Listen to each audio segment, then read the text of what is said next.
Good evening. I am Councillor Tim Needham, Chair of Council, and I would like to welcome you all to this full Council meeting. Please be seated.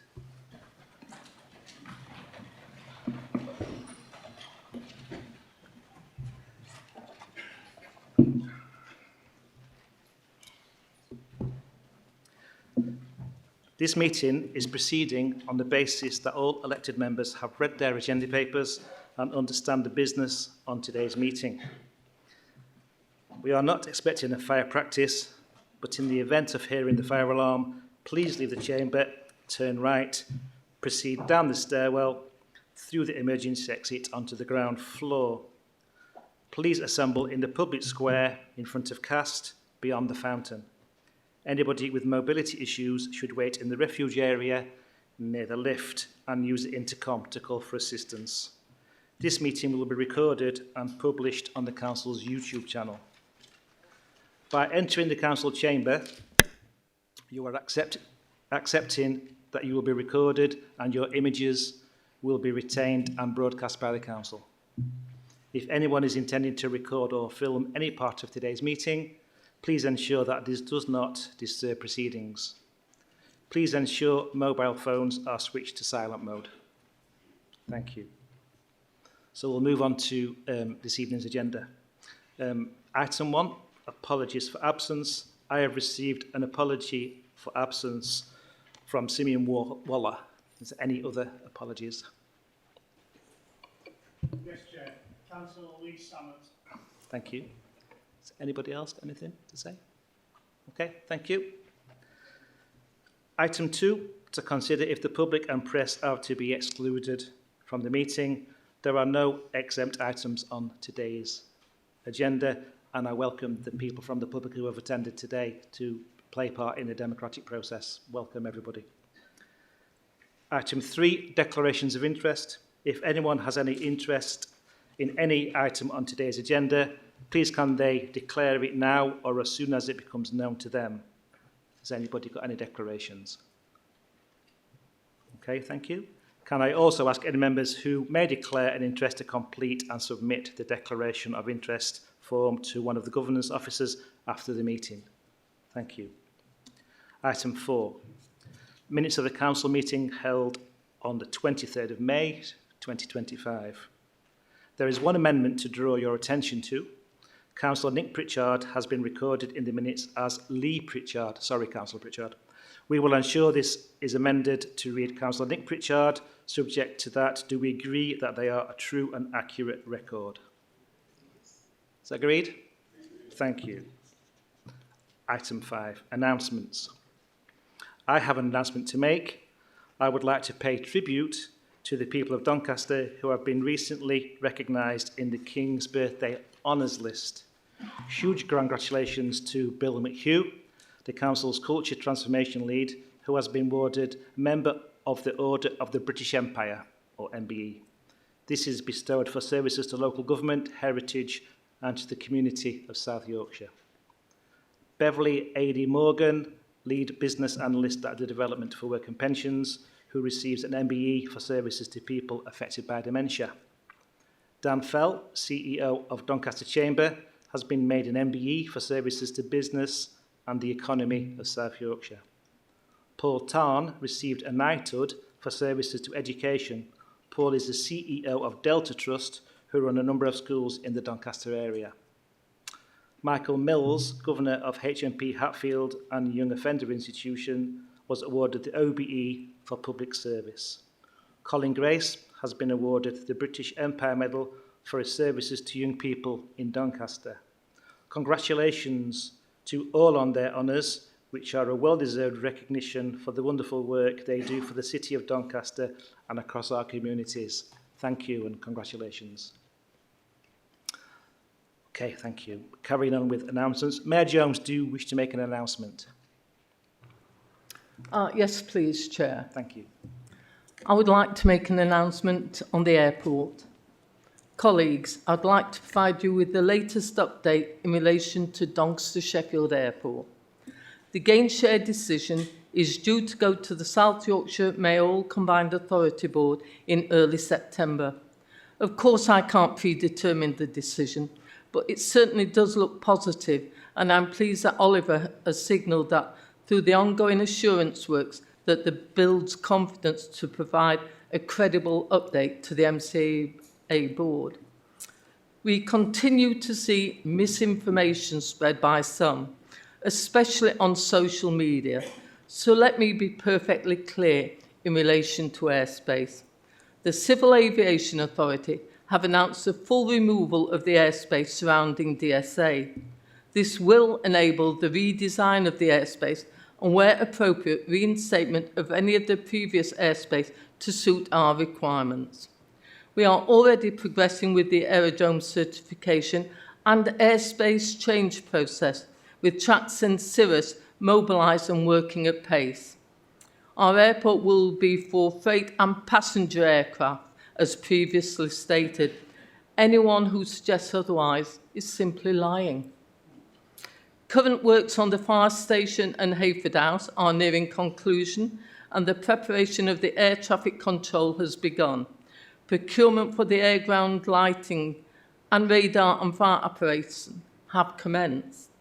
Alongside Munich Airport International, we are talking with airlines and freight providers, and these are at an advanced stage. As you would expect, we are in discussions with a number of airlines.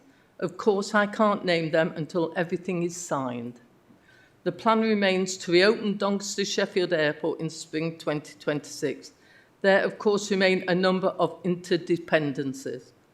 Once we have the gain share decision signed off in early September, we can finalise our plans, including progressing with the airspace requirements, signing up airlines and freight providers, and to employ and train staff required to operate our airports. I look forward to providing you all with the next update in September, by which point our gain share funding should have been signed off. Thank you. Thank you. Deputy Mayor, do you have any announcements to make? I have none, Chair, thank you. Are there any other Cabinet members who would like to make an announcement? Thank you. Chief Executive, I understand you wish to make an announcement. Thank you, Chair. In accordance with the Council Procedure Rule 7.1, I'm notifying Council that Councillor Guy Aston, the Reform UK Group Leader, has informed the Monitoring Officer of changes to the Group's representation on the following committees. Councillor Nick Pritchard will replace Councillor Chris Marriott on the Health and Wellbeing Board and the Parish Council Joint Consultative Committee, and Councillor Craig Ward will replace Councillor Marriott on the Health and Adult Social Care Overview and Scrutiny Panel. These changes took effect as of the 9th of July. Thank you, Chair. Thank you. Moving on to item 6, questions from the public. There are 6 public questions on today's agenda. To the Mayor, I shall read out each question and allow Mayor Jones to respond, and if the questioner is in the chamber, allow an opportunity to ask a supplementary question and allow a further response. I will read out the first question from Mr. Daniel Pye. Is Mr. Pye in the chamber? Okay, I'll read it. Okay. In recent years, myself and my MP Ed Miliband have twice asked for a zebra crossing to be installed on Jossie Lane near Castle Hills Primary School, to be told that the accident statistics mean it isn't cost effective. A child's life is priceless. The council have spent £25 million from the Transforming Cities and Active Travel Funds to only find out that Doncaster is top city for road accident risks per every 10,000 residents. We need to be spending money effectively for the greatest reward. Will the council please consider my request and make this a priority, please? Mayor Jones, do you wish to respond? Thank you, Chair, and thank you for your question, Mr. Pye. As you may appreciate, many communities share similar concerns, and it is unfortunately not possible to provide improvements at all locations. The challenge we face is how to look at such concerns impartially. This is done by considering the road safety performance of a road, in particular details of any injury collisions, and targeting preventative measures within the limited level of resources available. This section of Jotty Lane, adjacent Castle Hill Primary, has in fact a very good long-term safety record, much better than many others in Doncaster. Due to limited resources, we must focus resources to reduce the toll of road casualties at locations where they are occurring with some level of persistency and severity. Of course, having to prioritise like this means we cannot do everything we would like to, but this evidence-based approach has helped to achieve a continuing downward trend in casualty numbers, with the current annual total representing the lowest on record. In addition, the criteria for a formalised crossing, whether it be zebra or signals, would not be met at the location you mention, as the pedestrian movements take place over relatively short periods, typically in the morning and afternoon, and only on weekdays and in turn time. So in this situation, it would unfortunately not be possible to consider the provision of a permanent crossing facility at this location. However, it must be pointed out that these movements are currently supported by the use of school crossing patrol wardens, who are able to offer direct control of child pedestrian movements to and from school at the times required. Please be assured that the situation will continue to be routinely reviewed in context with the various road safety challenges being faced across the city of Doncaster. Thank you for your question. Thank you, Mayor Ros. I understand Mr Pye is unable to attend today, so we will ensure he receives a written response to his question. So I will go on to the next question. I will now read out the second question from Mr Paul Bissett. Two huge developments in Edenthorpe continue to cause residents issues. We find that the majority of the houses are being bought by private investment. This, in effect, disadvantages locals from being able to purchase and inflates rental prices. If buying 6 or more properties, the non-residential rates of stamp duty, land tax, SDLT, not the higher rates, will apply. I am sure developers will be happy, but yet again, locals who opposed these developments on the loss of amenities are receiving no benefit for that loss. Why can't St Leger Homes buy these properties to rent at social housing prices and increase the housing stock for Doncaster? Mayor Jones, do you wish to respond? Thank you for your question, Mr Bissett. As your question relates to a planning matter, and planning is quasi-judicial process, of which, as a directly elected mayor, I do not comment on. It may be worth you getting in touch with your local Member of Parliament in relation to the non-residential rates of stamp duty land tax. As part of Edenfields and Eden Hills developments, there is planned to be 182 affordable homes built and 23 units acquired across the two sites to be added to our social housing stock and managed by St Leger Homes. Of course, I would like to see more properties bought for social housing, but both this council and St Leger Homes must operate within financial resources available to us. If you have a supplementary question, I will ensure a written response is provided by the Deputy Mayor and Cabinet Member for Housing. Thank you. Mr Bissett, are you in the chamber? Would you like to ask a supplementary question? Can I remind all members of the public asking questions today, your supplementary question should not be a statement and it must arise directly out of the original question or the reply given. Mr Bissett. Thank you.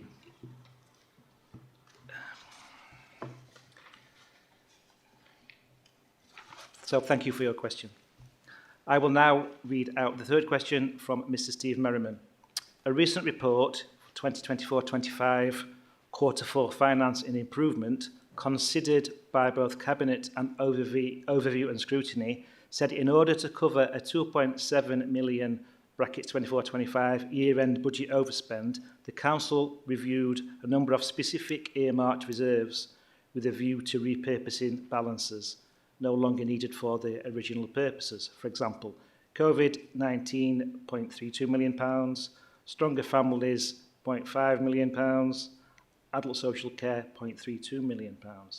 Did the review identify further unused earmarked reserves beyond the 2.7 million that are no longer needed for their original purposes from within the £87.5 million of earmarked reserves declared in the 2024-2025 Council accounts? Mayor Jones, do you wish to respond? Thank you, Chair. And thank you for your question, Mr Merriman. In the financial year 24-25, there was a need for 1.1 million to balance the general fund account. We identified 2.7 of the earmarked reserves that could be released to both deal with the overspend and set aside necessary funding as per the Cabinet report on the 25th of June.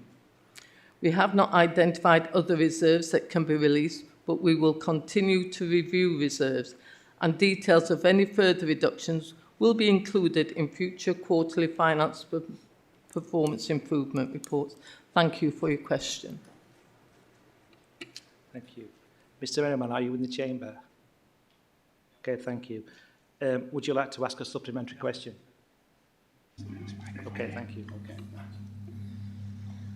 Thanks for that answer, Chair.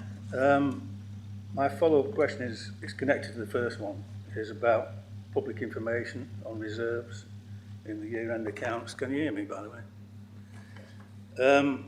In note 11 to the 2023-24 accounts on page 46, the table called Movements in Earmarked Reserves lists over 20 different categories, totaling 87.5 million. The last and by far the largest category goes by the name of Other. I'll repeat that, Other. That's all it says. Against which there's a figure of 15 million. There's no breakdown. So my question is there any reason why these other earmarked reserves totaling 15 million cannot be individually identified in this year's accounts or 2024-5 accounts and in subsequent years' accounts? So it's about public information. It's about the Nolan principles to do with accountability. Thank you. Mayor Ross, would you like to respond? I don't have the breakdown here with me, of course, but what I will do is ensure that the breakdown is forwarded to you. Thank you. Thank you. For the next question, I will read out the fourth question from Mr Isaiah John Riesbeck. A couple of weeks ago in Dunsville, I witnessed an elderly gentleman being knocked over by thugs wearing balaclavas on a motorbike. He was visibly shaken and suffered cuts to his head, knees, wrist, and had a skin hanging off his forearm. Thankfully, my partner and I were there to provide first aid until police arrived. This incident reflects a common issue in villages like Dunsville, where dangerous criminal drivers threaten residents daily. What measures does the Mayor believe she and the Cabinet can implement to prevent incidents like this from recurring? Mayor Jones. Thank you, Chair. And thank you for your question, Mr Riesbeck. Your question would be best directed to South Yorkshire Police or the Mayor of South Yorkshire, as crime and motoring offences fall under their jurisdiction. This, of course, is a terrible incident, and my thoughts go out to the gentleman in question. It is disgusting that the perpetrator not only collided with the elderly gentleman, but he cowardly fled the scene without a care for what he had hit. I've inquired in relation to this, and if it is the same incident, South Yorkshire Police are appealing for information after an elderly man in his 80s was left injured after being involved in a collision with a motorcycle in Doncaster. The victim was crossing Station Road in Dunscroft near the junction where it meets the Oval on Wednesday, the 18th of June, when he was involved in a collision with a blue moped. The motorbiker fled the scene after the collision, and an investigation has since been launched to find the person riding the bike. The person riding the bike has been described as a white male teenager wearing a balaclava and a grey top and aged around 15 to 7 years old. A pillion passenger riding on the back of the bike has been described as a white male teenager with light or blonde hair. He was wearing a blue t-shirt, holding a mobile phone, filming a red motocross bike behind, and was aged around 15 to 16 years old. If you have any further information for the police that could aid their investigation, then I would urge you to contact the police direct. Thank you for your question. Thank you. Mr. Riesbeck, do you have a supplementary question? Okay, thank you. Thank you for your question. I will now read out the fifth question from Mr. Christopher Novak. Why, since reopening on April the 19th and after a 2-year refurbishment, are 5 retail units in Doncaster's Corn Exchange still empty? MAM Limited were advertising these units for nearly 2 years, as were Business Doncaster. Now MAM are panicking and are giving incentives to try to attract traders as follows: 2-week free fit out, first 3 months rent free, 25% rent discount for months 4 to 8, 50% rent discounts for months 9 to 10, 25% rent discount for months 11 to 12, £1,500 towards fit out costs. Why are these units still empty after all this time? Mayor Jones, do you wish to respond? Thank you, Chair, and thank you for your question, Mr. Nowak. It is not appropriate for me to comment on the commercial details of a private company. However, rent-free periods, discounted rent and contributions towards fit-out costs are standard across the retail, hospitality and leisure sector. As with most large-scale redevelopments, it does take time to fully let all commercial units. However, I can report that there are 5 traders in final discussions for the units in question and expected to move in during this summer. I can also announce that our redevelopment of the Corn Exchange won the Heritage Project of the Year at South Yorkshire Property Awards last night. I would like to thank all the team who were involved in this landmark scheme. If you have a supplementary question, then I will ensure you get a written response from Councillor James Church, who is the relevant Cabinet Member for Markets. Thank you, Mr. Nowak. Mr. Novak, are you in the chamber? Do you have a supplementary question? Okay, can you just walk across to the microphone then? Yeah, thank you for your response, Mayor Jones. It's good to know that there are 5 more traders going to be in the Corn Exchange this summer, but I just wonder if they've been made aware of issues that the present retailers in the Corn Exchange have, such as misleading lease claims, no marketing or visibility, denied late trading, poor hygiene, faulty lifts and access issues, no communication from management, digital sign left switched off, and now they're to face 32 weeks approximately of stonework and scaffolding outside the front door, which can't be good for business. Thank you, Mr. Novak. Do you wish to respond, or is it in writing as you suggested earlier? I'm sure the councillor, who's a portfolio holder, will take all those issues up with the relevant company. Thank you. Thank you. I will read out the final question from Mrs. Sarah Barnes. In 2012, Doncaster Council cut staff pay by up to 2.5% due to austerity. Other South Yorkshire councils made similar changes, but have since restored their staff pay packets to the national terms and conditions. Today, staff in Doncaster Council are paid less than their Sheffield, Barnsley and Rotherham equivalents, which affects recruitment, retention and morale. GMB is campaigning for pay restoration in Doncaster Council. Can the Mayor tell me what plan she has to restore staff pay and end this injustice? Mayor Jones, do you wish to respond? Thank you for your question, Mrs. Barnes. Although I wasn't the Mayor when the decision was taken, I do recognise and appreciate the impact that this has had on staff earnings over the years. The previous Mayor implemented the changes on the promise to limit the job losses and prevent widespread redundancies. The reality being that over the 14 years of austerity, we still saw significant job losses and cuts to services. I would like to thank staff for all their hard work and efforts to deliver services to residents of Doncaster, whilst recognising the pay differences. We remain committed to enhancing the overall employee experience and actively explore ways to improve staff benefits as part of our ongoing efforts to recognise and reward our staff within the current financial constraints as a financially well-managed council with the lowest council tax in Yorkshire and one of the lowest across the country. As you will be aware, there is current uncertainty in relation to local government funding and many budget pressures facing the council and local authorities across the country. However, I have heard the feedback from both staff and the unions and acknowledge the recruitment and retention challenges that we are facing in a number of service areas. I cannot make any promises in relation to pay restoration at this stage. However, I am committed to reviewing options alongside consideration of all budget pressures as part of my budget proposals. Thank you for your question. Thank you. Ms Barnes, are you in the chamber? And if so, would you like to ask a supplementary question? Thank you.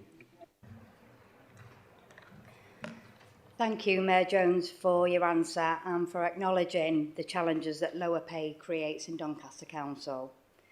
Pay and pensions are in local government are in the news with suggestions of closure for new entrants to the local government pension scheme. Can you confirm that you will not put forward any proposals to stop new entrants to the local government pension scheme for employees at Doncaster Council? Thank you.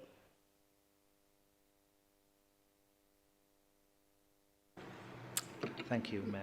Sarah, I will look at every proposal being put forward. So at this stage, I cannot neither confirm or reject what you've just said, but we will look at everything. Thank you for your second question. Thank you. Thank you. Moving on to item 7. Overview and Scrutiny Review Report 2024-2025. Can I invite Councillor Rachel Reid, Chair of the OSMC, to propose this item? Councillor Reid. Thank you, Chair. Good evening, councillors. It gives me great pleasure to propose the 2024-2025 annual report to Council for approval. As the new Chair of Overview and Scrutiny Management Committee, this report has given me a useful insight into the work undertaken by last year's Overview and Scrutiny members. I hope that moving forward into 2025-26, Overview and Scrutiny can continue to add real value to the Council's governance arrangements by constructively holding to account, providing strong critical friend challenge, and also putting forward evidence-based recommendations and suggestions that will improve the services we offer to residents. We have a large number of new councillors who will be getting to grips with the Overview and Scrutiny process. However, I am confident that by building on last year's hard work and by sharing new ideas and experiences, we can provide a fresh and positive approach to Overview and Scrutiny moving forward. Some of the broad areas of work identified for consideration next year will include regularly reviewing the Council's budget and the performance of our services, reviewing arrangements for the reopening of the airport, considering the delivery of education and special needs educational needs provision, housing issues, understanding how we are keeping our communities safe and looking at aspects of our social care provision. This is by no means a complete list, and further scoping and planning of these key areas will take place during the course of the year. With your approval, Chair, I would like to hand over to Councillor Jane Kidd, who is seconding this proposal to talk about some of the last year's achievements. Thank you. Councillor Kidd, I understand you wish to second the report? Thank you, Councillor Reid. I welcome this opportunity to second the report and provide an overview of the work undertaken by Overview and Scrutiny last year. This annual report highlights how we have engaged with the public and partners.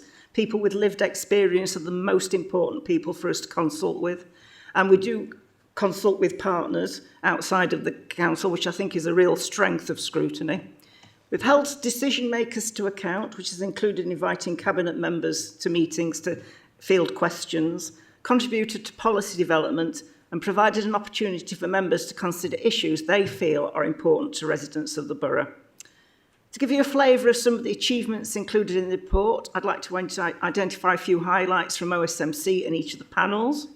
OSMC's key focus was on the Council's performance, budget and policy framework, allowing members to help shape proposals, seek assurance into strategic delivery and contribute to policy decisions. The Health and Adult Social Care Overview and Scrutiny Panel considered Doncaster's substance misuse treatment and recovery system, and this involved a site visit to Project 6 to view the facilities and talk to individuals with lived experience. This provided an opportunity to learn directly how the service operated, the support available, and what it meant to individuals and their families. The Children and Young People's Panel considered elective home education.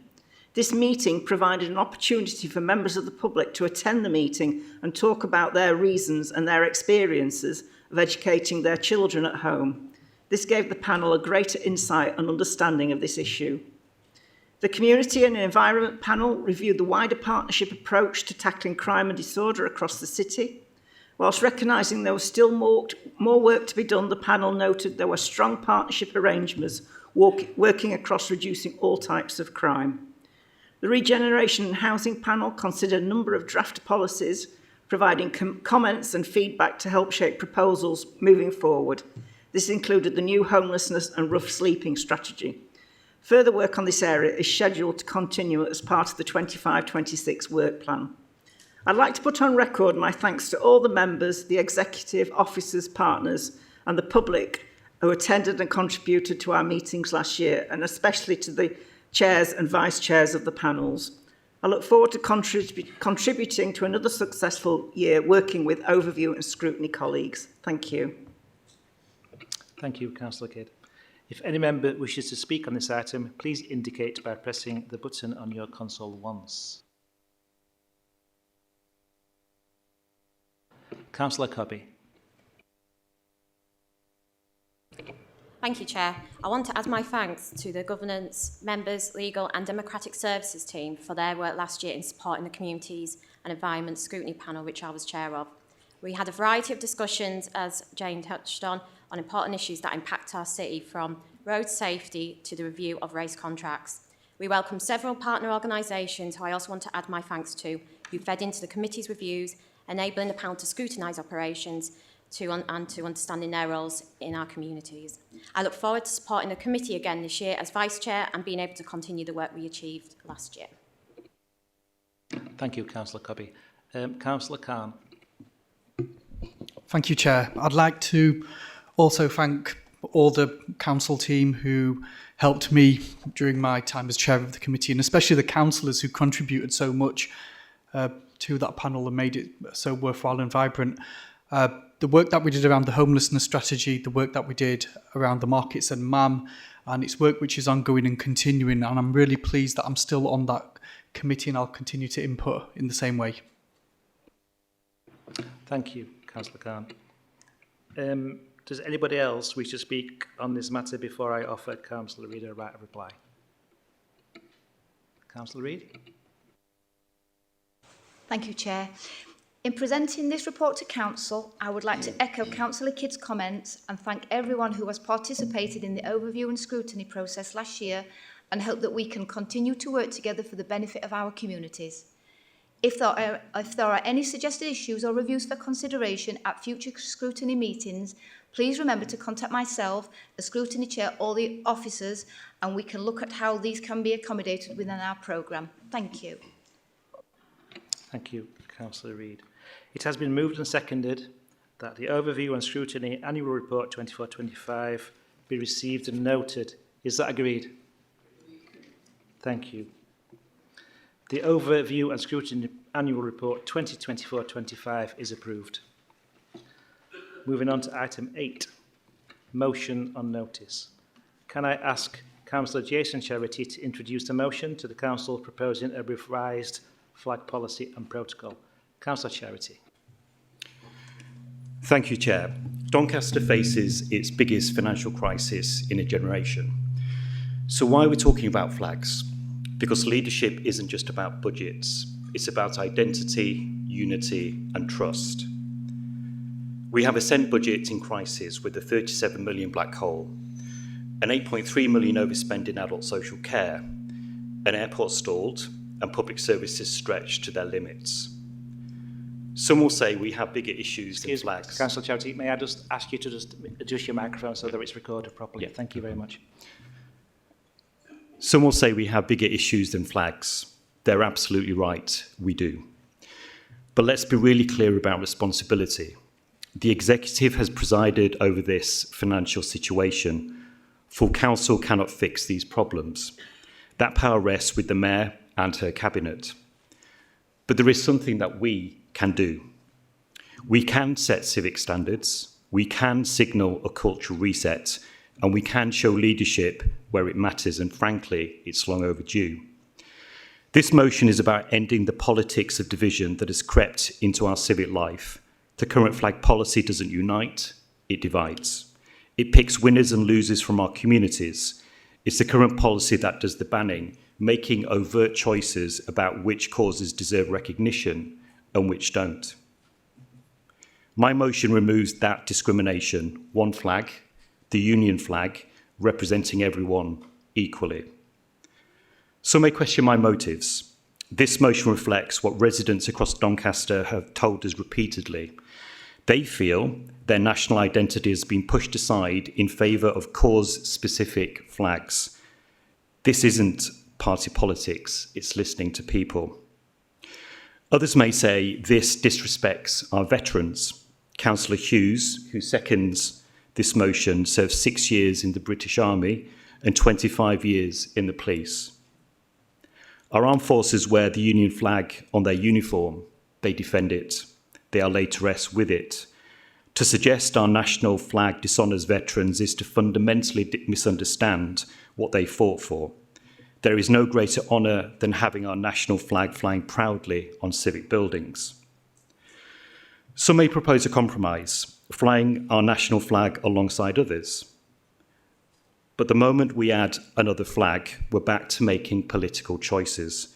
Which causes, which groups, for how long, who decides? This is exactly what happens when we try to please everyone. You end up pleasing no one and dividing our communities. Our national flag stands alone because it represents everyone already. I'm gay, and I'm not interested in virtue signalling. I don't want a special flag to feel represented. I want to be treated the same as everyone else, no better, no worse. That's what real inclusion means. I know what it feels like to feel excluded, to feel invisible. But I also know that inclusion isn't achieved by hoisting a rainbow flag once a year. It's achieved when we build a society that respects everyone equally every day. That's what reform stands for, judging people by their character and contribution, not by their skin colour or sexual orientation. That's why I support flying the Union flag, not because it erodes identity, but because it represents all of us already, without exception, without conditions. This motion isn't about banning anything. It's about ending the selective politics that has turned civic buildings into partisan billboards and restoring unity in our civic life. Chair, this motion is about saying that in this borough we stand together. One flag, one community, one Doncaster. I commend this motion to Council. Thank you, Councillor Charity. I understand Carl Hughes was seconding the motion. Councillor Hughes, would you like to speak? Thank you, Chair, for allowing me to second this motion. For those that question why this motion is so important, let me give you some facts and reasoning behind it. Forgive me if I become emotional, it means that much to me. The Union flag was created in 1606.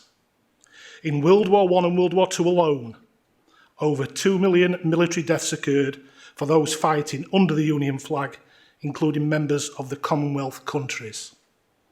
In the Falklands War, 255 British deaths were suffered under this flag. In the Gulf, Iraq and Afghanistan conflicts, over 900 deaths occurred under this flag. In flying the Union flag over government buildings, we recognise and honour those that carried the Union flag into battle and gave the ultimate sacrifice for Great Britain.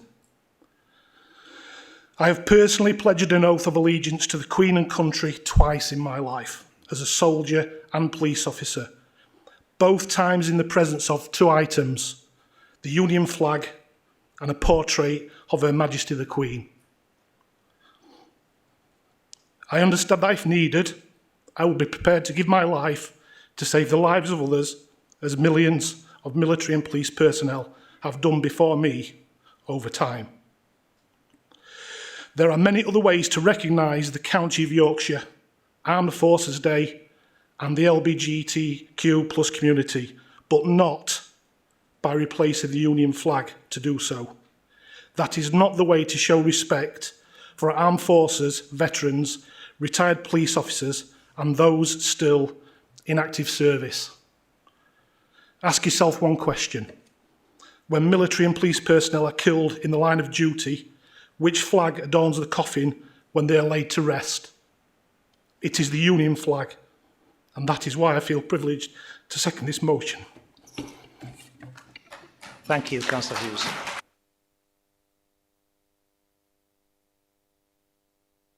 Does any member wish to speak on this item?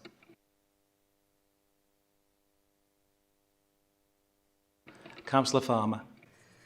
Thank you, Chair. This motion is bizarre, to say the least. I actually did some research into Reform UK party policy. There wasn't a great deal of it, if I'm honest. It took me less than 30 seconds to find a number of statements from the Reform UK chairman. The one that resigned stating that he did not believe working to get a reform government elected was a good use of his time. He then backtracked less than 2 days later and returned to the party.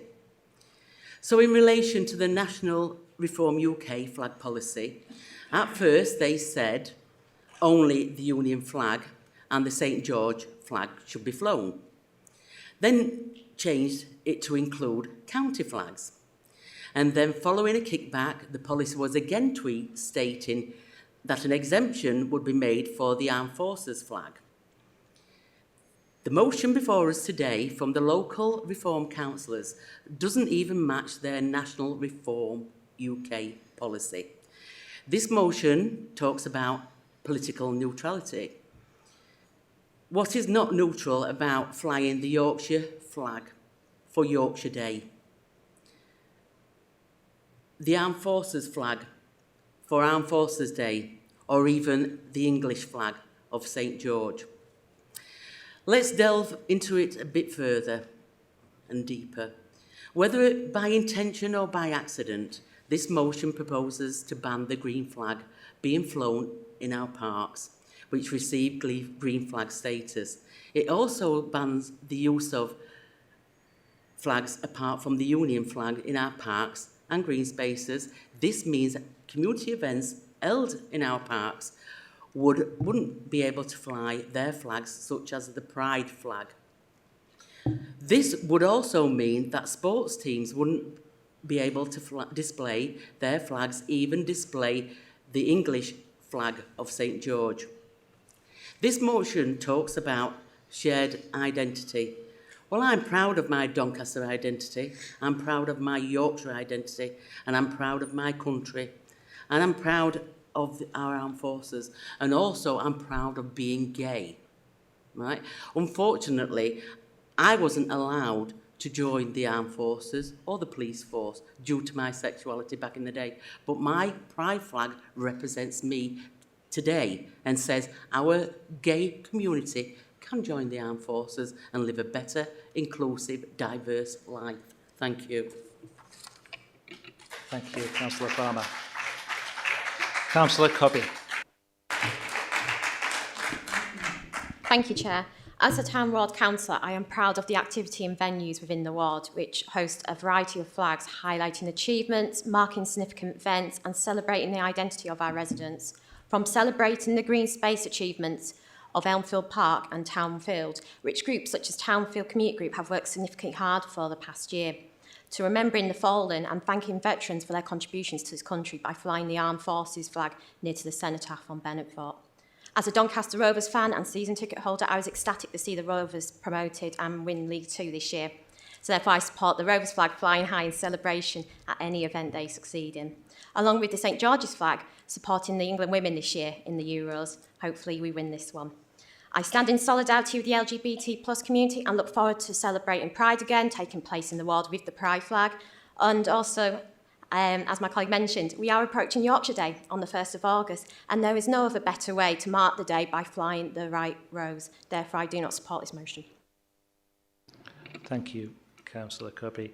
Councillor Nevitt. Thank you, Chair. Members of Council, we have before us today a totally unnecessary motion put forward by the party members opposite. I think this motion is a waste of resource and a waste of energy for wise council to oversee. I recently attended and visited a wonderful Doncaster asset, Cusworth Hall. There they have green flag accreditation and fly the green flag to honour their work at this spectacular asset. They also hang up bunting which adorns various areas and adds to the aura of this site. All these different adornments would have to be removed if this motion is enacted. This motion stops the practice of honouring all their great work and showcase it to their residents. This motion isn't worth the paper it is written on, negates great work, is totally inappropriate and unworkable. I ask Council to be responsible and to vote against this worthless motion. I oppose and hope others do too. Thank you, Chair. Thank you, Councillor Nevitt. Councillor Nick Allen, please. Thank you. I'm mindful, obviously, some of this has divulged onto opinions about the Pride flag and the relevance of the Pride flag and things like that. I don't think anyone would have ever expected it to become as ubiquitous as it did. And Jason, you're quite right. Yes, I'm also gay, and I know what it's like to be excluded and all the rest of it. I don't think it's very fair to be overly supportive of our national flag in this way and use it. I think there's a real risk here with the reforms agenda, which really I would argue is tantamount to a dog whistle. You know, it's fairly obvious what you truly mean by excluding all the other types of flags. It's not one of inclusivity to me or gimmicks or diversity initiatives or their relative merits or anything else like that. I think it's fairly obvious that there is a dog whistle to all of this. It's not to be dismissive of your service, Councillor. It's just to acknowledge that outside in the real world there is a tendency from certain elements in reform to be overly prejudicial about certain things, certainly the Pride flag. No one wants it to be ubiquitous, and it isn't. It isn't plastered all over the place. But, you know, frankly, if certain local authorities want to fly it, let them. It's not that big an issue, and it doesn't need to have turned into a debate about, you know, who can be the gayest or who is openly gay and what experiences we've had. It's not about our personal identity, it's about an agenda for Doncaster. I'm mindful that actually I think the Conservative group is going to abstain on this. I would agree, unfortunately, that you know, this is quite frankly an aspect of quite nasty politics. Councillor Rob Dennis, please. Thank you, Chair. I'd like to start by sort of thanking Councillor Charity and Hughes for talking with raw emotion about your personal experiences and to no way invalidate sort of your views and experiences in your areas. However, as part of being a councillor, we represent a wider representation of people, not just those who are ourselves or within our political parties, but the wider society. And so I'd sort of urge caution on sort of speaking as a representative from those areas, because you may not represent them entirely. Secondary to that, across Doncaster, we have public parks that are owned by Doncaster Council, and 8 of those parks have got the Green Flag Award, which shows exceptional groundskeeping and maintenance of those parks. 2 of those, thankfully, are in my town ward, Elmfield Park and Townfield. And so I'm proud that the green flag flies above those fields. However, this motion would mean that the green flag would be removed. So councillors in Wheatley, for Sandal Park, Councillor Aston and Cutts, if you voted for this motion, you'd be removing the green flag from Sandal Park. In Hatfield, Councillor Dawson, Councillor Smith and Councillor Broadhurst, this motion would remove the green flag in Quarry Park. In Bentley, Councillor Booth, the one that's not resigned, the green flag above Bentley Park would be removed. In Adwick, Campsall, Country Park, so that's Councillors Brown, Hollingworth and Platter, the green flag would be removed there. In Roman Ridge, Cusworth Park, Councillors Rimmer and Ward, the green flag would be removed there. And finally, in Hexthorpe Park, Councillor Linley, the green flag would be removed there. Are you going to vote in favour of removing green flags from your communities? Thank you, Councillor Dennis. Councillor Majid Khan, please. Thank you, Chair, and thank you to the councillors who have brought this motion forward. Sorry, my chair's not quite where it should be. The Union flag, for me, it brings a lot of emotion and a lot of mixed feelings. My parents came to the UK as immigrants, and the Union flag for them was a sign of opportunity, of hope, of promise and change. And the Union flag has always been for us something which encompasses other cultures, other countries and other nations which were a part of the Commonwealth, which went on to gain independence. And I'm pleased to say that as a local authority, some of those countries which did gain independence from Great Britain, from where Great Britain then welcomed citizens to come and form part of our nation, are flown in Gresley Square, have been flown on our council building. And it doesn't devalue the Union flag. If anything, it strengthens the culture, the shared history and the citizenship here that we have here in the UK. My time during Civic Mayor, the King's Own Yorkshire Light Infantry were really supportive of my charity appeals for the Samaritans, and they came out and were really supportive. And the Coyley flag is something which I always remember as my time as Civic Mayor, because of the efforts that they put forward as the armed forces to support me, support the Doncaster residents and the charity that I was trying to fundraise for. Not a million miles away from here, we've got Townfields Cricket Club and Doncaster Cricket Club. Are we saying that we can no longer fly the flag of the cricket club when we've got matches going on? Can we not fly our Donny Rovers flags anymore? This doesn't make any sense to me whatsoever. And I really hope that colleagues sat across there from Reform abstain from the motion which has been put forward or vote against it. Thank you. Thank you, Councillor Khan. Councillor Jane Kidd, please. Just very simply, we have a festival every year. We have a Pride Festival, which brings people into the Doncaster, which brings revenue into Doncaster. Last year, we actually hosted National Pride. It seems beyond ludicrous that in those situations, we wouldn't fly the rainbow flag, and it in no way denigrates the Union flag. So I just think it doesn't make, as we said before, this motion makes no sense. Thank you, Councillor Kidd. Councillor James Church. I walked past the cenotaph this morning at Bennetthorpe, and it occurred to me that this proposed motion would directly impact Remembrance Sunday and Armed Forces Day. The white and blue ensigns and other standards would not be permitted to be flown from the monument. Has this been considered by the proposer? Thank you, Councillor Church. Councillor Glyn Jones, please. Yes, Chair. Councillor Charity, as my colleagues have already outlined through this debate, this motion does not lend itself for adoption of any description, and I would suggest that you withdraw this motion to stop any embarrassment for the good people of the city of Doncaster.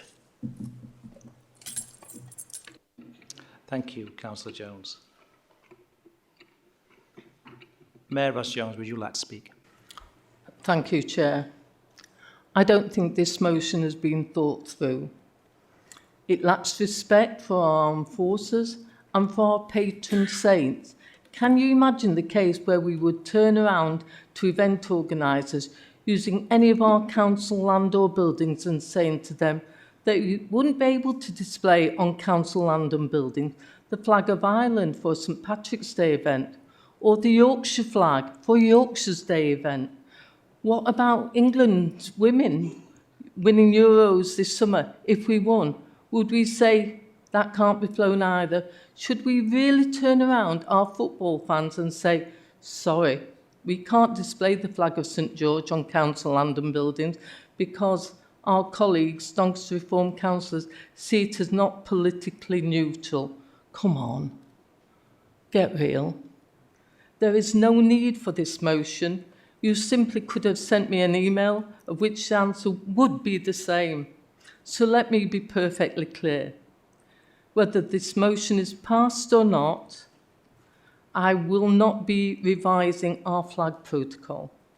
I would advise anyone thinking of voting in favour of this motion to think through what this motion excludes. Thank you.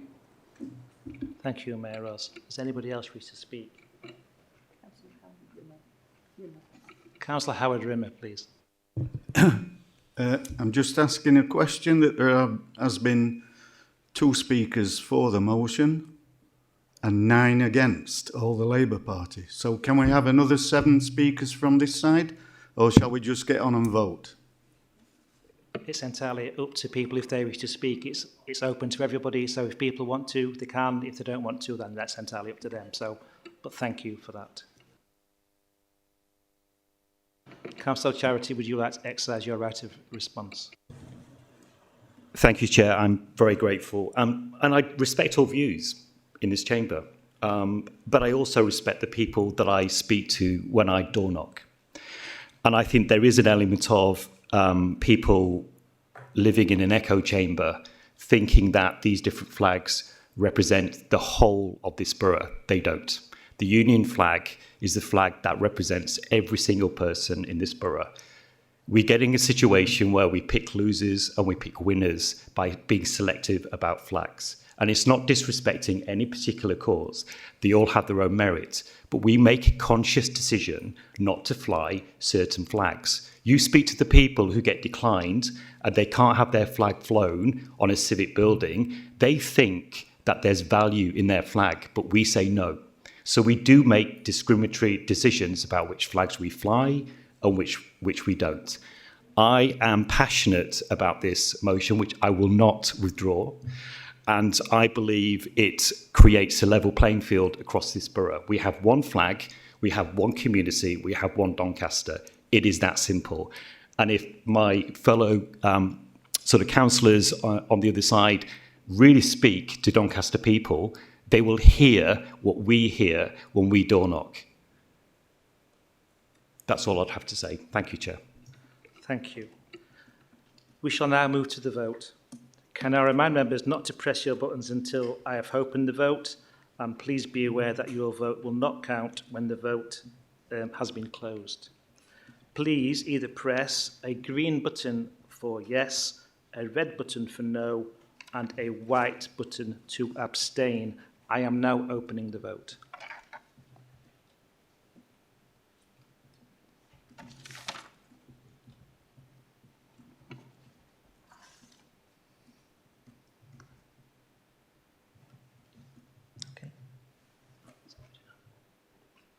I am now closing the vote.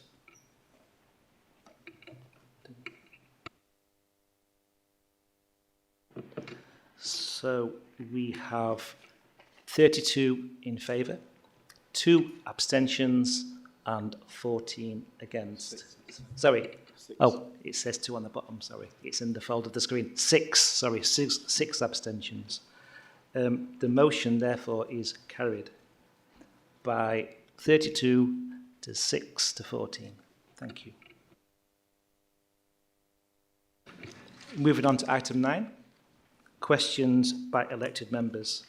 Questions on notice to the executive.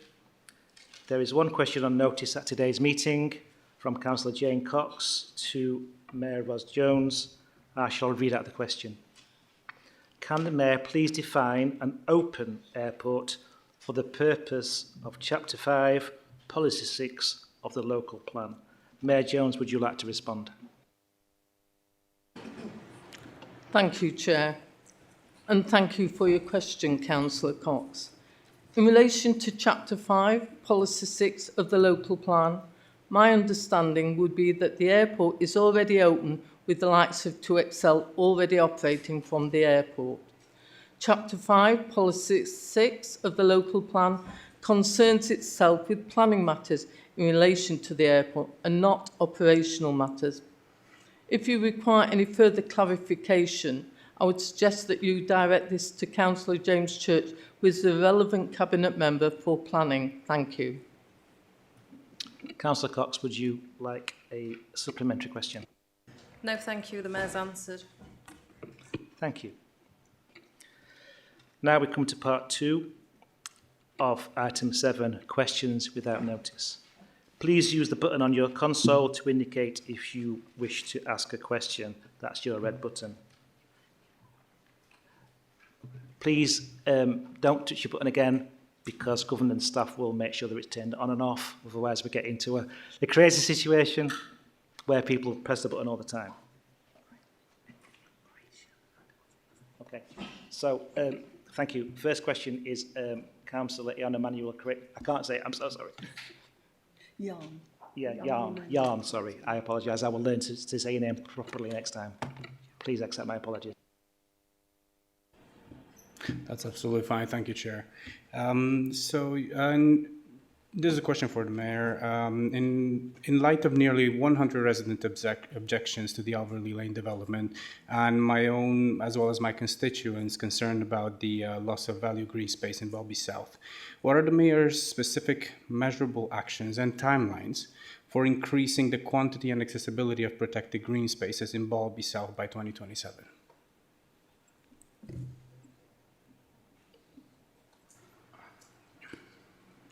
The local plan will be revisited. Any local green space will be actually picked up in that, but thank you for your question.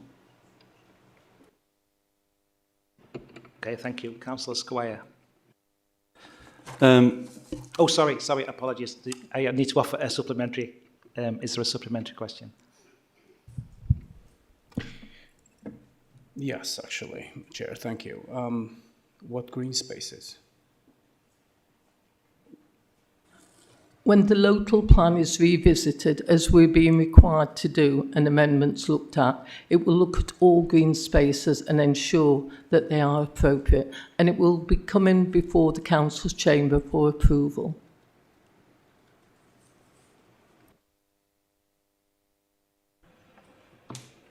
Okay, thank you. Councillor Squire, would you like to ask a question? Yeah, with 294 new homes that are being currently built in Asken, Asken and Norton are under pressure with GP, schools and transport services overwhelmed. What guarantee will you give that infrastructure will be delivered before more planning approvals are granted? I'm sorry, I'm going to have to pass this because we're talking about planning approvals itself, so I'll pass this along to my colleague. I don't have those details now, but I will get you a response to that question if you send it in writing, please. Thank you. Thank you. Councillor Nick Allen, please. Thank you. Can we have an update about the Rail College, please?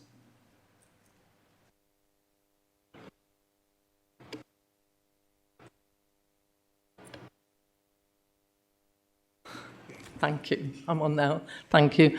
I haven't got that information in hand, but as you know, the Rail College has been actively visited and taken account of by Network Rail. But we'll get you the detail in writing. Thank you for your question. Councillor Allen, do you want to respond or ask a supplementary question to that?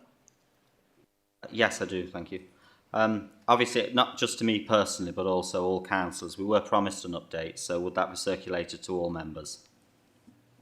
I'm quite happy to circulate it to all members, as anything that we promised to come in writing, we'll get it circulated to all members so that they see the response.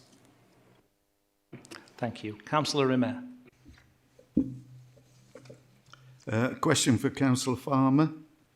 The SEND and DSG deficit is 39.2 million and projected to rise to 52.2 million by 2028. If the statutory override ends in 2026 and no... Can I just interrupt that? My apologies. These questions are questions to Mayor Ross. Okay. Councillor Farmer will come up later, so I'll bring you back in later on for that. So I've got a long list of people wanting to speak, and I'm going to read them out, so I assume they're all for Mayor Ross. If not, we'll kind of like reset and we'll just keep on going to keep the momentum going. Okay, but I have got a list in order, so I'll continue with that order, and if it is not for the right person, then we'll come back to it. Thank you. So next on my list is Councillor Hughes. Thank you. Mayor Jones, with capital spending projected to hit £214.5 million in 2025-26, mostly debt financed, what measures are in place to monitor affordability, prevent cost overruns and deliver to schedule, please? Thank you.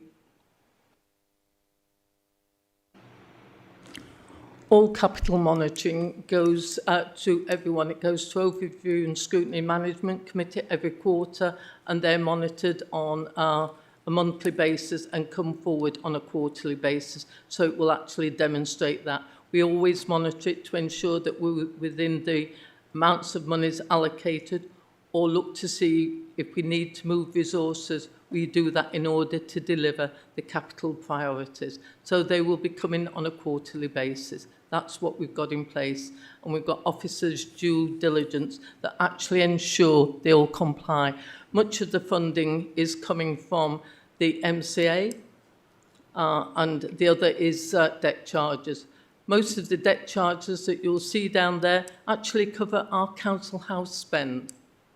And this is actually buying more houses and building more houses.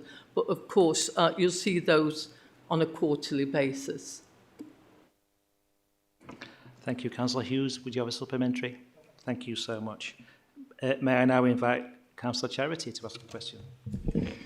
Thank you, Chair. Mayor Jones, you told the public there'll be no slippage on the airport opening, but SIMCA funding isn't approved.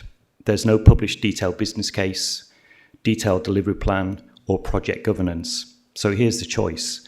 Will you submit the whole airport setup for independent assurance to Audit Committee, or are you waiting to be forced into it? Because if you are confident of your plan, what are you hiding from?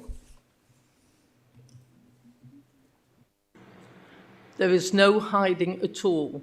I brief full council on a regular basis, and you will see as we come forward. As I mentioned in my opening announcement, we are dependent on some interdependencies, as funding is one of them, the air corridors is another, and also, of course, the actual airport being licensed is another. They will all have interdependencies, which will actually sort out when opening will occur. And I'm still aiming for spring 26 until anything comes that actually bars away from this. Councillor Charity, a response, a supplementary? No, thank you. Thank you. Councillor Rachel Reid. Thank you, Chair. Mayor Jones, you've publicly opposed industrial solar farms, yet new applications continue to be approved across Doncaster. Has your position changed, and if not, why are you not intervening to protect rural communities?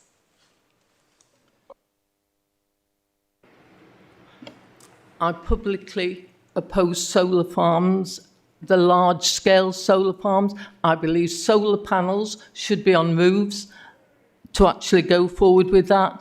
But I do not consider these. This is a planning approval.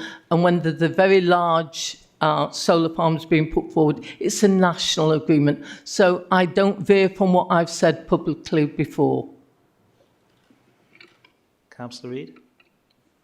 Okay, so the small ones, then are you opposed to them, or are you just happy for them to go through to planning? Thank you. I do not actually have any interference with any planning. As I said earlier, it's quasi-judicial. It will be for each member of planning to make up their minds. Thank you, Mayor Jones. Councillor Aston.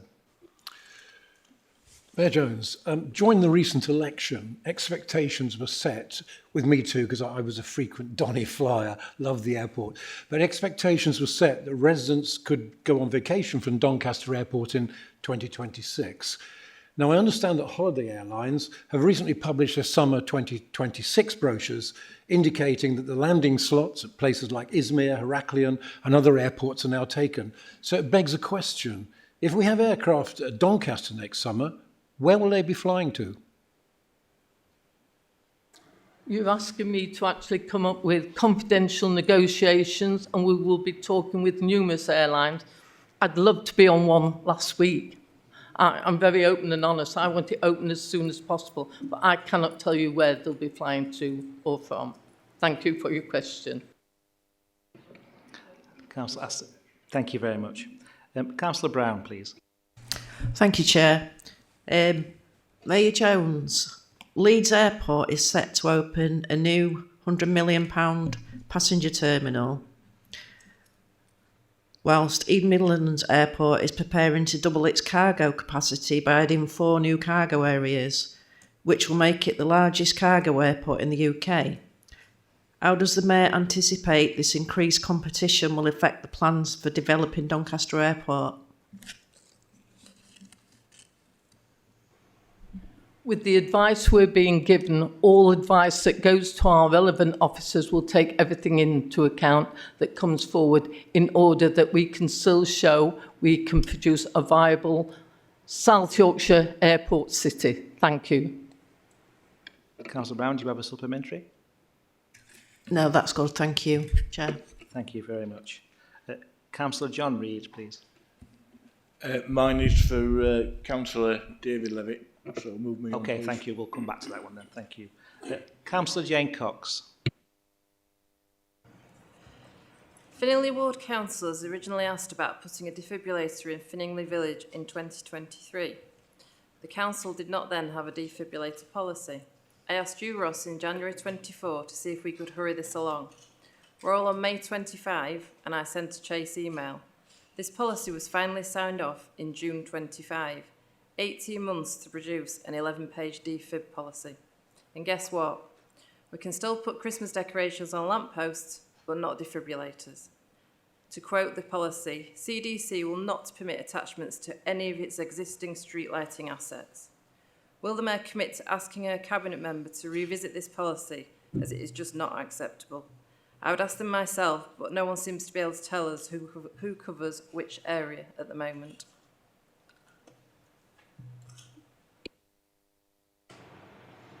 As this falls under Councillor Glyn Jones' portfolio, I'll pass it over to him rather than me answer for him. Thank you. Yeah, thank you, Chair. I believe this issue has already been explained to Councillor Jane Cox. Defibrillators need a continuous power source to be accessibly placed within the community, and a suitable building where the owner is willing to host or site a defibrillator. As a council, we have updated our advice in relation to defibrillators, and this can be found online. So if you wish any further information on that, councillor, put them to me in writing and I'll get a response to you. Thank you. Thank you. Councillor Cynthia Ransom, please. Oh, sorry, supplementary question. Sorry, Jane. Councillor Jones, I just find it absolutely astonishing that you can go up the road to another council and there's defibrillators on lampposts. And they don't have a problem with that. They immediately did the policy, stuck the defib on the lamppost, and everybody's happy. And yet in Doncaster, it's a continual fight to keep residents alive. Residents don't understand why they can't, and I understand the continual electric. I do, I get all that. We're talking about pennies a year. We're not talking about pounds or tens of pounds. We're talking about pennies to run these things. Honestly, it astonishes me.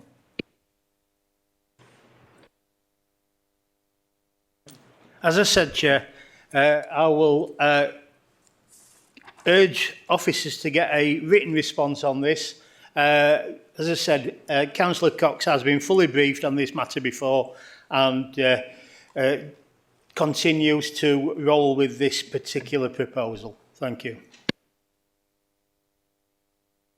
Thank you. Councillor Ransom. Thank you, Chair.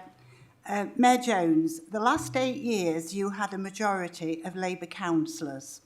You also had 9 cabinet members. The outcomes were pretty dire, with no clear lines on portfolios, poor attendance and no one appearing to take responsibility. You now have 4 members in your cabinet, and not wishing to denigrate any one of the 4 present cabinet members, how is this going to impact on the residents of Doncaster?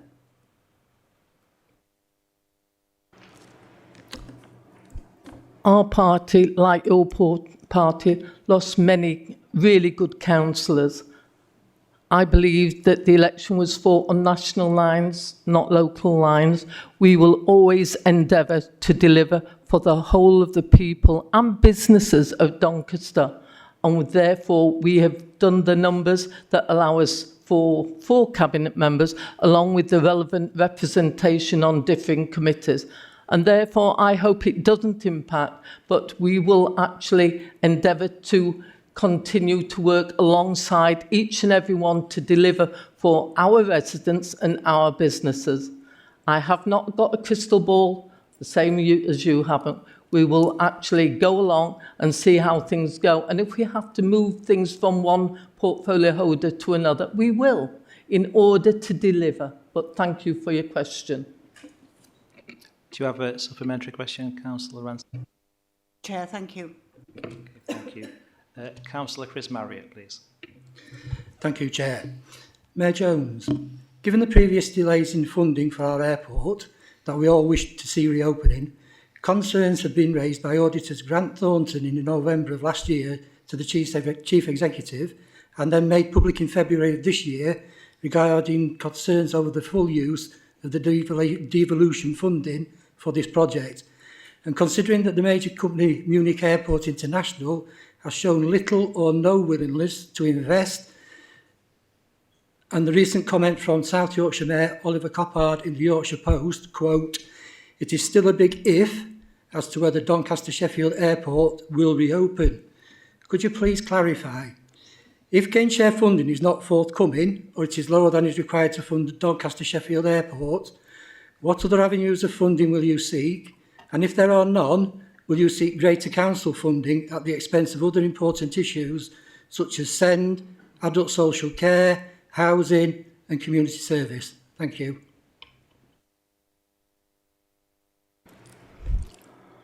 I believe come September we will see the MCA actually allocating the funding, because they will see business cases that actually represent good value for money. Not only that, but Fly Doncaster Airport City, we will see growth coming. I believe medium to long term, it will be the jewel in the crown economically and drive forward Doncaster and much of South Yorkshire and the north. And therefore, I believe we'll have, and I'm very hopeful that we'll do, given what Mayor Coppard has actually quoted, where he's seen the getting advice that's actually shown it is a viable option. But I can't predetermine until September, when the Mayoral Combined Authority meets, the answer. We have had offers from other areas, but more importantly, we've got to get the best value for money. And some of the other private sector offers, with the amount of shares that they wish to take up, was not value for money. That is the advice that we've been given by officers. But thank you for your question. Do you have a supplementary question, Councillor Marriott? No, that's fine. Thank you, Chair. Thank you. Councillor Carroll, please. Hi, good evening. Mayor Jones, would you provide public confidence that Fly Doncaster Limited is not being used to shield the true financial and operational risks of the airport by removing it from the council's constituted governance structures? See, the company is arm's length. It's arm's length exempt from the audit committee oversight. And it has no statutory obligation to publish a governance statement. So given the scale of the public funding, why hasn't the council amended excuse me, when has it amended its constitution or established a group assurance protocol to ensure proper scrutiny applies to Fly Doncaster, as it does to all the other council-run services? Simple answer, proper scrutiny will prevail. If you look at some of our other companies, DCLT, Arm's Length, you've seen that they come and answer, proper scrutiny will prevail. As far as the airport's concerned, if you require further assurance, then I will get an officer to respond accordingly. Please. Yes, please, that would be good, thank you. Councillor Cox, please. Steve. Thank you, Chair. I think it's fantastic, this. I mean, some of these questions that are being asked are questions that we've asked before. And it's nice that you obviously feel a bit of pressure that now you may want to respond a bit better. But my question to you is, if Oliver, who is obviously holding all the cards, decides not to fund this, will you resign? I will fight Oliver tooth and nail, but I believe we will be reopening Doncaster Airport because I firmly believe in the costs and benefits that's been put forward. And Oliver has actually stated that he's committed to it, but he needs assurances. That I understand. Councillor Cox. My question was, Ross, if he doesn't, will you resign? Is no, I will stop there fighting at the MCA to ensure we get it taken back and back until we get our right support for the thing that will grow Doncaster's economy. Thank you, Mayor Ross. Moving on, are there any questions for the Deputy Mayor and Cabinet Member for Environment, Housing, Safer Communities, Councillor Glyn Jones? Councillor Knight, please. I had a question for our Mayor, to be honest. These are questions to the Deputy Mayor, Glyn Jones. Maybe the gentleman could answer in the similar same. He will be able to answer it as long as it's within his remit. If I just raise here, back onto finances here, we're showing a £27 million unpaid council tax, which is sitting on our books as showing as unpaid. Now, is there a recovery plan, or will this quietly just be accepted as another hole in Doncaster's collapsing finances?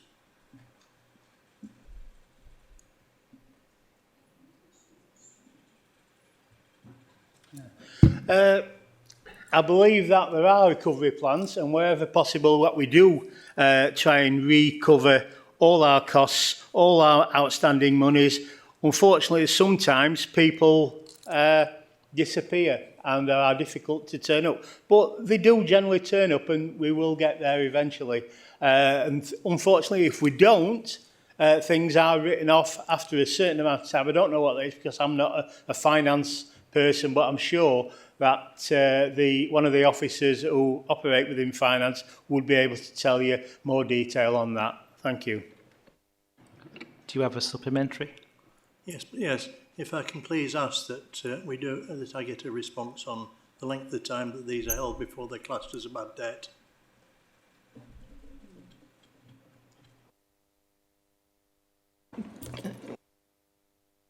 As I've said, Chair, I'm quite happy to respond via officers on those technical elements. Thank you. Thank you, Councillor Jones. You will get a response in writing. Next to ask a question is Councillor Ransom. Thank you, Chair. Councillor Jones, does environment cover BDR and street scene?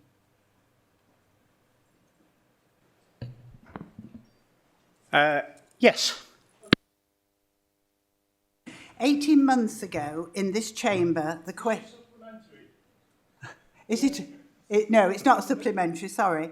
18 months ago in this chamber, the question was asked regarding residents living closer to the border of Barnsley and Rotherham and why they had to travel to Conisbrough to take their rubbish. This affects residents living in the villages of Clayton, Barnborough, Hooton Pagnell, High Melton and Hittleton. I understand that an agreement has been reached with Barnsley and is awaiting signing. Could you tell me when this is going to happen? May I just interject at this moment? I admire your wit and quick thinking, Councillor Jones. However, I will give my consent for the two questions to be one, and I would ask you to answer them as one, please. Chair, thank you. Thank you for your wonderful chairing skills and consent toward that. That's absolutely fine. Cynthia, I haven't got the answer to that question directly. However, I will chase that one up because it's something, as you said, occurred some time ago when that particular element wasn't in my portfolio. But I am chasing up quite vigorously in all elements of my portfolio, some of which are really difficult points to answer, particularly when it's down to minute detail that you've referred back to there. So I will get you a response, Councillor, and I'm happy to do so. Thank you. Councillor Ransom? Thank you, Chair. No, it's not minute detail. It's an agreement that needs signing with BDR and it's ready to be signed. Okay? I think the question needs to be to Councillor May Jones. I ask the next question? Yeah? We do have you've asked your question, you may ask a supplementary, but there's no further questions because there's a list of people and you're not next. Have you asked your question and Councillor Jones has responded to that? Are you going to ask a supplementary question or are you going to ask an additional question on something else? I want to ask an additional question on something else regarding Councillor Jones's portfolio. Right, you're only allowed one question. Okay, and all right. I will now bring in the next person who's waiting to speak, but thank you. Councillor Kidd, please. Thank you. Actually, it's a question to those of you sat up there. I've never actually uttered the words point of order before in this council, but my genuine question is, I've heard talking about black holes in the finances, collapsing finances, the amount of debt we got. If this is somebody's opinion, are they allowed to say that, or does it have to be backed up as fact, because it isn't fact? May I confer to my learned colleagues here? I mean, my constitution says that you should cite the part of the constitution that your point of order refers to, but that would be a bit schoolmarmish. So in the sort of spirit of learning, I would say that the questioner can ask the question and the person responding can answer to it how they wish to. They can defend the position, they can say that that isn't true if they wish to. We do allow a lot of latitude in terms of the questions. And there are a lot of statements made, quite frankly, in questions. But the person answering the question is able to put their case forward if they wish to. Councillor Kidd, you respond. Are you happy with that answer? Thank you very much. Councillor Squire, please. Yes, a new train station for Asken has been promised for years. Has any business case been submitted to Network Rail or the DFT? If not, what have you done to move this forward? Thank you for your question, Councillor. The station for Asken has been mooted many times, but unfortunately that funding always comes from the Department of Transport or a similar body. So we always submit applications to that or for that, and consequently usually we get turned down. So you never know, with the change of government that we had a year ago, that might happen. However, we will just have to wait and see.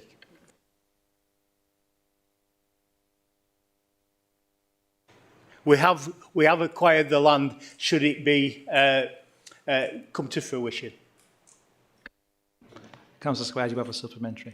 Yes, please. The reason I'm asking is, I don't know if you're aware, we've got poor transport services in our villages. We've been fighting for a bus service to run regularly. I've been approached by a few of the elderly people in my village where they have to walk quite a distance to catch a bus. And I feel that Asken, Norton and the surrounding villages are being forgotten in relation to transport, and I feel that something needs to be done because the elderly can't walk that far. Totally agree, Councillor. Bus services in the city of Doncaster Borough are pretty shocking, no matter where you go. But I know particularly around Asken, Norton and those communities, I get my ear bent regularly by someone not a million miles away from me about those services. We look forward to the franchising model coming from the South Yorkshire Mayoral Combined Authority, and I'm led to believe there's some initiative coming in later this year as a trial for those communities. I haven't got the detail on that, but I'll certainly look into that. Thank you. We'll get it in writing. Oh, yeah, we can get that in writing as well. Thank you. Thank you. Councillor Nick Allen, please. Thank you. This is actually Cynthia's second question. Can I ask it? Yes, you may have my indulgence, of course. Thank you. That's wonderful. Thank you. Right. Apparently, residents have requested that the A635 that runs through Mar have their verges cut, detritus removed and general maintenance be carried out. We've been told that road closures, understandably, but appears to be on a very long list. Cynthia's had notification the road was to be closed for 2 whole Sundays due to pothole repairs, and my colleague has asked if the work could be carried out in safety at the same time, saving further road closures when it got to the top of the list. Cynthia's obviously irritated beyond words. I can't express that in quite the way she would, obviously. That only a quarter has been done. So that's better than Bessic Award, frankly, though, sadly. Could you please find out what went wrong and when will the work be done? Thank you. Thank you, councillors, for that question. Obviously, I haven't got that minute detail. It's another minute detail, Cynthia, that quite frankly, would have been better served by advance notice of a question that I can get those details and promote them to you. So I will look at those matters that you've raised today, and if you can do that, I will get a response in writing on those minute details. Thank you. Thank you, Councillor Jones. And don't forget to address your response to Councillor Allen, because he asked the question.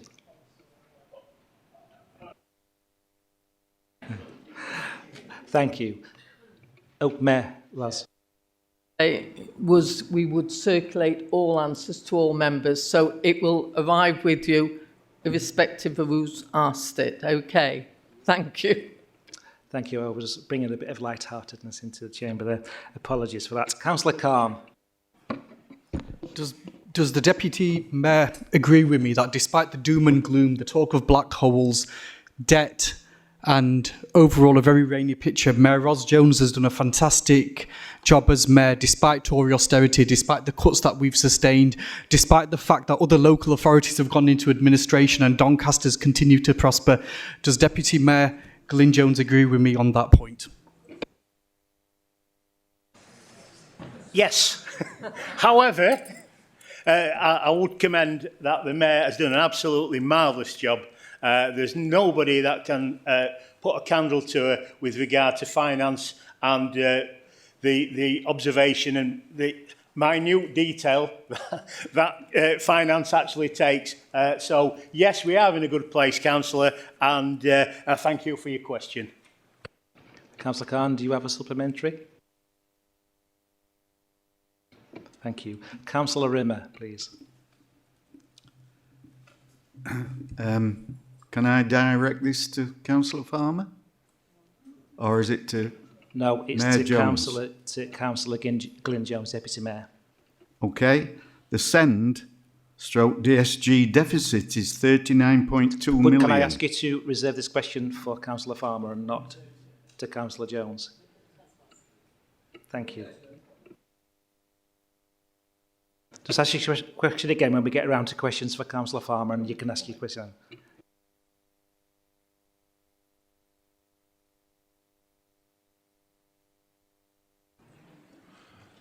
An hour is set aside at every council meeting for questions without notice. It started at 7, so you've got roughly 20 minutes left, and after that it'll cease, so make your questions count. We take Cabinet members in order, starting with Mayor Ros Jones, moving on to Deputy Mayor. I'm hoping they sit in the order in which we do, I can't remember, but then Councillor Nevitt, Councillor Farmer, Councillor Church. So Councillor Farmer will be after Councillor Nevitt. That is the right time to ask that question about send to that Cabinet member, Councillor. At the moment, you're asking it to the wrong person. You will, assuming we get there by 8 o'clock, you will get to ask a question of Councillor Farmer. Thank you for that clarity, Scott. So the next person on the list is Councillor Wood. Thank you, Chair. Now we know who's looking after transport. How much of the 1.5 billion that's been set aside for transport in South Yorkshire is Doncaster expecting to get?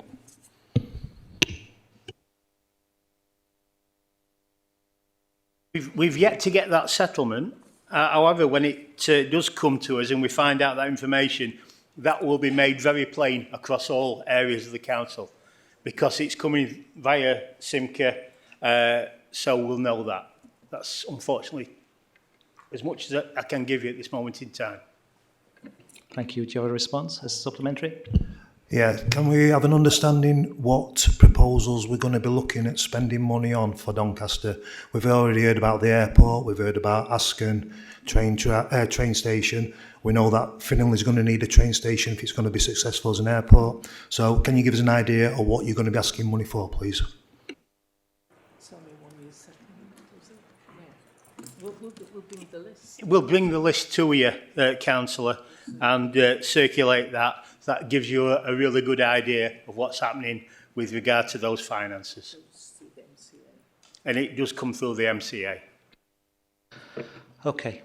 We'll move on. So, when I introduced Glyn and when I introduced Mayor Ros, I do highlight their responsibilities and what cabinet they are. So, I know we're all new to it, but I do say at the beginning. So, if I can ask you to focus on what the duties are before you ask the question. And I know we've had a lot of questions and it's taken a lot of time, but here we go. So, next is Councillor James Church, Cabinet Member for Neighbourhoods, Planning and Public Health. So if you've got any questions that relate to neighbourhoods, planning or public health, this is your time. Thank you. Councillor Kidger, please. Yes, thank you. Residents are raising serious concerns about unmonitored construction sites. How will the Cabinet guarantee that planning conditions like the environmental plans, method statements, how are they going to be actively enforced, not just filed and forgotten?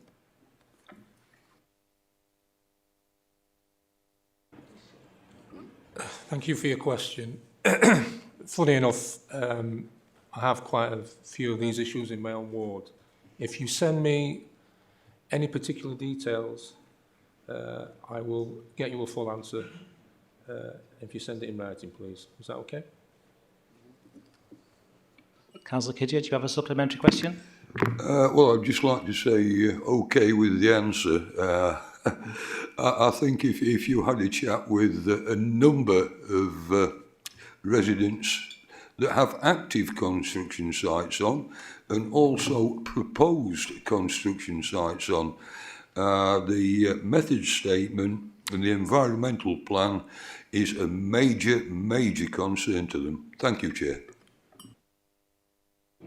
Councillor Church, you want to reply? Again, if you send me the details, I'll try and get an answer for you. Thank you. Okay, thank you. Next, may I invite Councillor Nick Allen? Thank you. I don't know if you're aware, the previous planning application, the planning meeting regarding Rose Hill when it was passed, the committee members were taken out and issued some form of legal advice. I was just wondering if that procedure was going to become part of all planning applications just prior to their debate by the committee. Again, I'm not quite sure of the details of that one, but what I will do is I will get you a response if you put it in writing, please. Thank you. Would you a response to a supplementary? No, nothing. Thank you. Okay. Moving on. Next, Councillor Sue Farmer, Cabinet Member for Children, Young People and Families. Thank you. Councillor Nicola Brown, please. Thank you, Chair.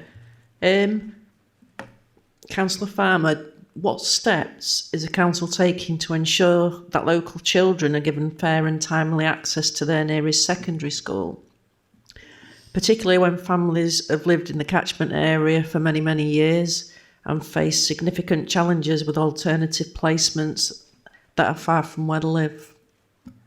Thank you. Right, thank you for your question. That's a really good question. Put it in writing, and I'll update everybody on this, you know, because it is important. The school system's going through some major changes, as you know, and I'll update you all on that accordingly. Thank you. Councillor Brown, would you ask a supplementary? Yeah, thank you. The biggest amount of dealings I'm getting at the minute is people with schooling and placements. Thank you. Thank you. Councillor Rimmer, please. Councillor Farmer, you'll have learnt my first line by now. The SEND DSG deficit is 39.2 million and projected to rise to 52.2 million by 2028. If the statutory override ends in 2026 and no DFE bailout arrives, will you raid reserves, cut frontline services or raise council tax to cover the gap? Thank you for your question. Hopefully, because this is inherited from the previous government, how DSG were funded. This is where the majority of councils in the UK are facing a large deficit with the DSG. But as I haven't got a crystal ball what's going to happen in 2028 and what we're going to raid and what we've got left to raid, if anything. But hopefully, our government, our Labour government, will give us the tools to override that further. Thank you. But I will give you an update. I will give everybody an update regarding the DSG and where we are, because we are keeping close eye on that. We always have done. And want to keep everybody abreast of everything. You know, it's always been the forefront of everything what we do. Thank you. Councillor Rimmer, do you have a supplementary? Yes, please. If the projection doesn't rise, then we've still got a deficit of 39.2 million. Again, hopefully our government, our Labour government's going to give us the tools to help us override that further, if need be. But like again, I ain't got a crystal ball, but we'll keep you updated with everything. And if any legislation changes or new funds come through, we'll let you know. Okay, thank you. Thank you. Councillor Hollingworth, please. Councillor Farmer, Doncaster has seen 66% rise in EHCP, Education, Health and Care Plan, and a 109% rise in SEND support requests since 2018, with tribunals costing the council millions and a -2% win rate. What changes are you making to stop this spiralling costs and defend the public purse?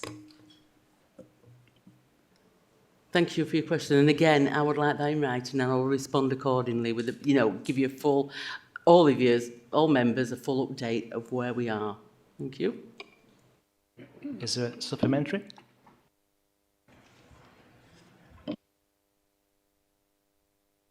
Okay, thank you. Okay, that concludes the questions for Councillor Farmer. The next questions are for Councillor David Nevitt, who is Cabinet Member for Adults, Wellbeing and Culture. Thank you. Councillor Jane Cox, please. I've got the question for Councillor Nevitt, but just talking about the Constitution, it only allows us to submit one written question. So it would be great to submit more than one, because then we could get answers in council. So I don't know if that's something we can look at. Yeah, it's from what Councillor Glyn Jones said. He asked me for a question in writing, and I can't do that. Councillor Cox, I've been advised that each colleague can submit a question. Yeah. So you can only so we can each submit one. Yeah. Wait. So it's, yeah. Anyway, Councillor Nevitt, as I'm sure you know, the only source of income that community libraries have is the printing service that they provide. The printer at Intake Library, for example, is probably about 15 years old and its quality is appalling. The library has inquired about purchasing a printer. IT have said they will not connect it to the network. We asked about the council procuring one for us and us paying for it. IT said no. I know other libraries are having the same problem. We're offering a no-cost solution to the council, but still it says no. Can you please sort this ridiculous situation out?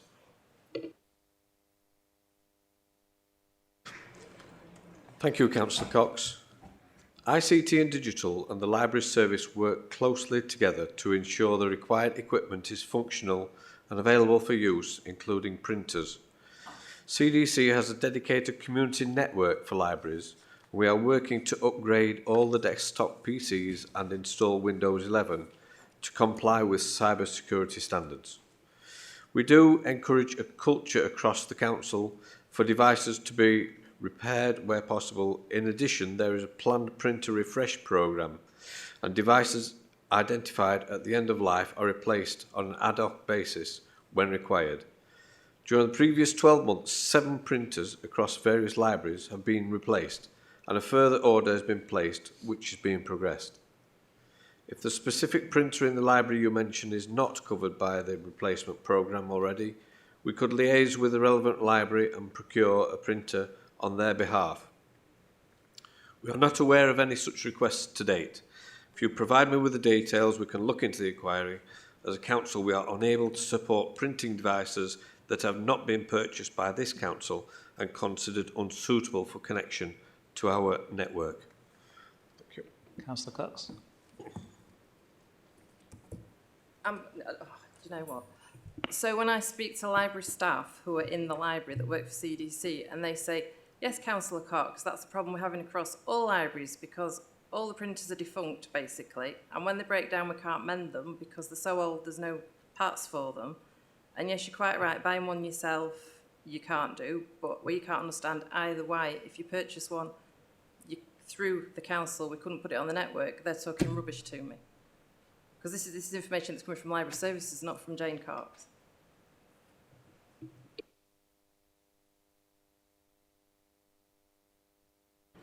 If you just ask that question in an email, I'll see if we can get a further response to what I've already replied. Thank you. Thank you. Councillor John Reid, please. Thank you, Chair. Councillor Dave Nevitt, the disabled adaptations budget was blown or exceeded by over 2 million in the last financial year.